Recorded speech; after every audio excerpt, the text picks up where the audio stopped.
Most people trying to learn AI agents never actually build one, and not because agents are difficult, but because they get stuck before they even start.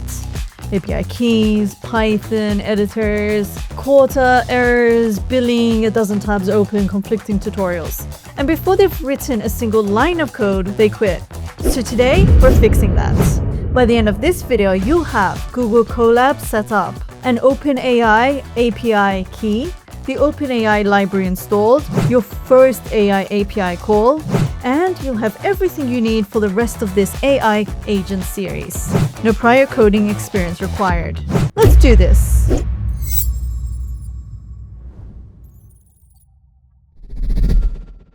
Welcome to Learn Data Easy. This is the series where we break down AI, data, and cloud concepts without jargon and without stress.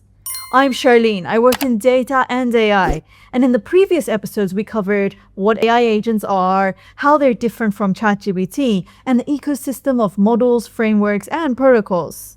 Today, we're moving from theory to practice. One of the biggest misconceptions about AI is that you need an expensive computer. You don't. You don't need a gaming PC, a MacBook Pro, a GPU, a cloud server. For the agents we're building in this series, you'll need three things: an internet connection, an OpenAI API key, I'll tell you how to get one, and Google Colab. That's it. So let's get started. Let's search for Google Colab. And now we're going to open a new notebook. Google Colab is basically Python running in your browser. Nothing to install, nothing to configure, nothing to break. If you've never written code before, this is one of the easiest places to start. Now, let's click New Notebook.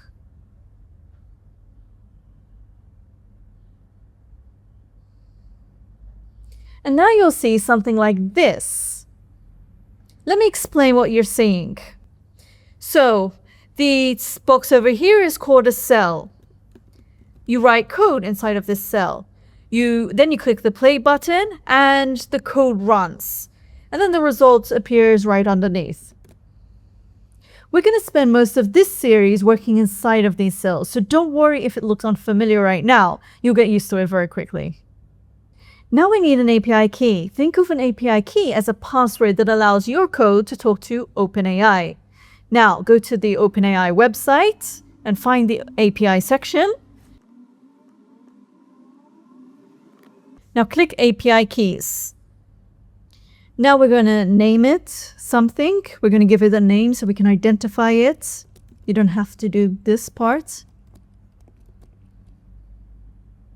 And we're going to create a secret key. Now copy this key somewhere safe because you'll never see it again. Now back in Colab. So we're going to install the OpenAI library. A library is some code that's already written by somebody else and that we can use. Once you see the installation successfully complete, then you're ready for the next step. Now we're going to create a new code cell.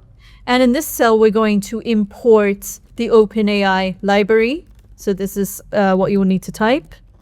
And then we're going to set the client. So for the client, we're going to set the new secret key that we've assigned and created before this. So just paste it there. And we're going to run. And voila, we've done that part.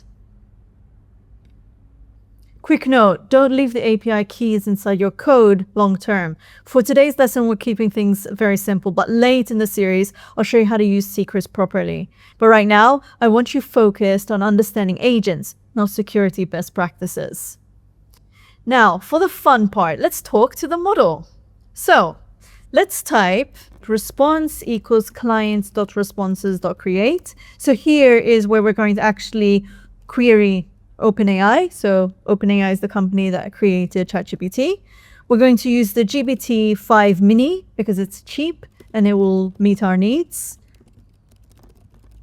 And we're going to say hello to Learn Data Easy. And now we're going to run this.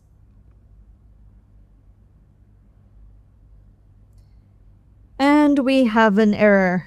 So we are seeing a quota issue. You have exceeded your current quota. Please check your plan and billing details. No more information on this error. Actually, for more information on this error. Good. Seriously, good. Most tutorials magically skip this part, but this is real life and you're learning AI. You're going to see errors. Now let's understand what's happening. The important thing is this. The code is probably fine. OpenAI is simply telling us you don't currently have credit available. Now you need to add a small amount of credit, and even a few dollars is usually enough for this kind of learning. Don't worry, you might see me input 20, but you can actually put a lot less than 20 in your account. So we're going to add the 20 and a maximum of 50. All right, so we can see here we have estimated tax and we are affecting the payments. Now let's run exactly the same code again. So we're going to press the run button and we're going to watch and see. Okay, and now we're going to print out the output.